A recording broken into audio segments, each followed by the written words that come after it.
Welcome to 3 days of switches, of which I'll upload 3 switch reviews, day 1 being the Akko Creamy Cyan, and now for day 2 being the Stellar Rose.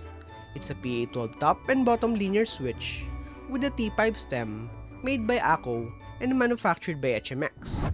To be fair, I haven't used any HMX switches from the past year, and this is supposed to be a recolor of their switches. Not gonna lie, I'm excited to hear this. Onto the specs, it's a light linear with operating pores of 37 grams, and for day-to-day use, you need to adjust yourself to mistyping often. Otherwise, it's snappy and smooth to the feel, and I have not heard of any scratchiness on this, as these are pre-lubed out of the box. Here it is with a Topo 2.0 with the alu plate, top mount, and no foams. Enjoy!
From the time of testing this, I actually like the sound of the switches. It's deep and clacky at the same time, and its pre-lube nature means I don't need to lube this further.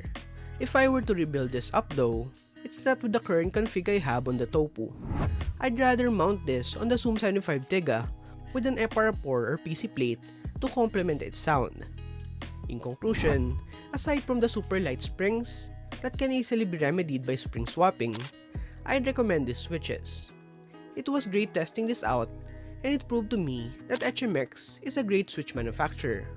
What are your thoughts? Once again, I'm John J. Bimaba, and I'll see you in the next video.